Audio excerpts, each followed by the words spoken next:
Hello guys, इस video में हम रिएक्ट जेएस की बेसिक राउटिंग को सीखने वाले हैं क्योंकि हमें जब भी एक फुल फ्लेज्ड वेब एप्लीकेशन बनाने की ज़रूरत होती है तो उसमें एक पेज नहीं होता बल्कि मल्टीपल पेजेस होते हैं और एक पेज से दूसरे पेज में या दूसरे पेज से तीसरे पेज में जाने के लिए हमें रिएक्ट की राउटिंग की ज़रूरत पड़ती है और इसी तरह से वो उस पेज से हमें बैक आने के लिए होम पेज पर या जो सोर्स पेज होता है वहाँ पर आने के लिए राउटिंग की ज़रूरत पड़ती है।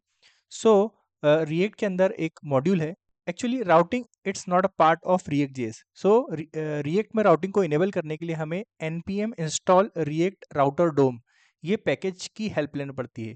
इस पैकेज की हेल्प से हम रिएक्ट में राउटिंग को इंटीग्रेट कर पाते हैं। सो राउटिंग को सीखने के लिए हम यहाँ पे एक सिनेरियो लेते हैं। यहाँ पर हम क्या करते हैं कि हम यहाँ पर होम पेज, कॉन्टेक्ट पेज और इन सभी पेजेस को बनाते हैं और उन पर हम मूवमेंट करेंगे। मतलब यदि होम पेज पर क्लिक करूँ तो होम पेज पर जाना चाहिए। तो उसके लिए मैं यहाँ पर एक फ़ोल्डर बनाता हूँ पेजेस नाम से और उसमें कंपोनेंट बनाता हूँ। सपोज़ होम डॉट जेएस, उसके बाद दूसरा कंपोनेंट रहेगा अबाउट डॉट जेएस, तीसरा कंपोनेंट रहेगा कॉन्टैक्ट डॉट जेएस। ओके, ये 3 कंपोनेंट्स हैं।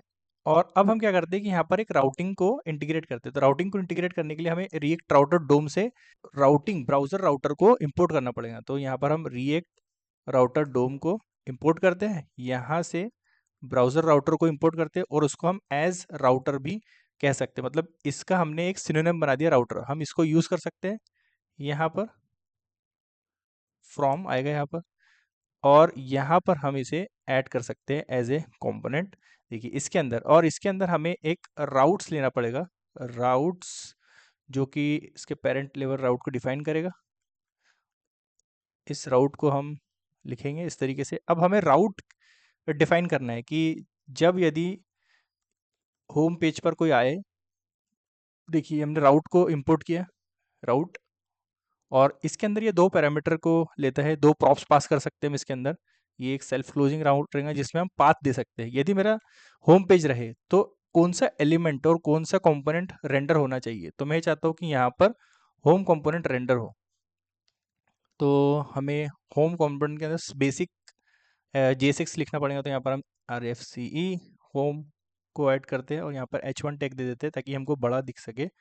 और यहाँ पर उसके बाद दूसरा कंपोनेंट बनाते हैं RFCE contact page H1 RFCE H1 H1 perfect. अब देखिए हम app.js पर जाते हैं। app.js पर जाने के बाद मैं यहाँ से होम कंपोनेंट को इंपोर्ट करता हूँ। देखिए इंपोर्ट किया और इसको कॉपी कर देता हूँ और यहाँ पर हम अबाउट एंड कॉन्टेक्ट, जब भी इस राउट के ऊपर कभी यूज़र आता है, URL राउट के ऊपर, तो हमको ये कंपोनेंट रेंडर होना चाहिए। कौन सा? अबाउट, अबाउट वाला कंपोनेंट रेंडर होना चाहिए। उसके बाद यदि कॉन्टेक्ट पर आता है तो कॉन्टेक्ट वाला कंपोनेंट रेंडर होना चाहिए। अब इसको हम यहाँ पर टेस्ट कर लेते हैं कि ये चल रहा है कि नहीं।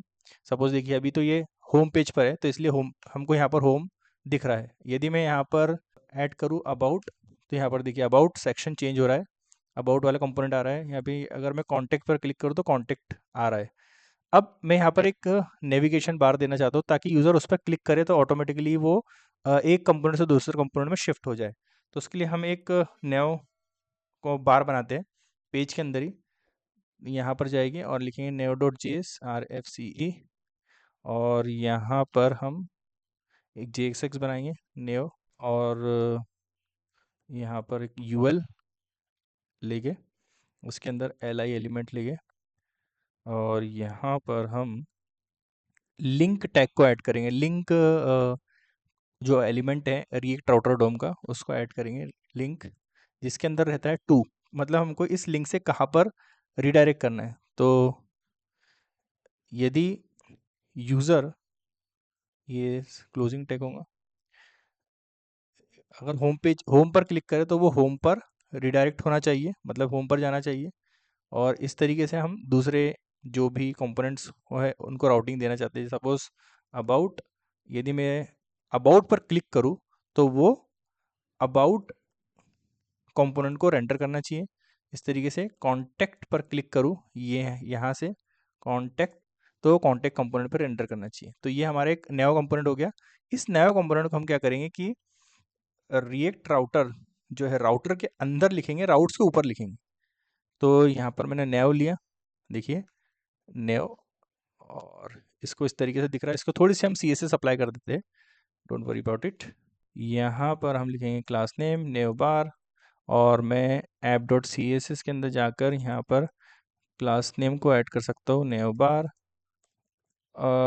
लिस्ट स्टाइल नन दे देंगे, then display flex, justify content space around. Okay, I think हमको ये क्लास यूएल पर डालना चाहिए।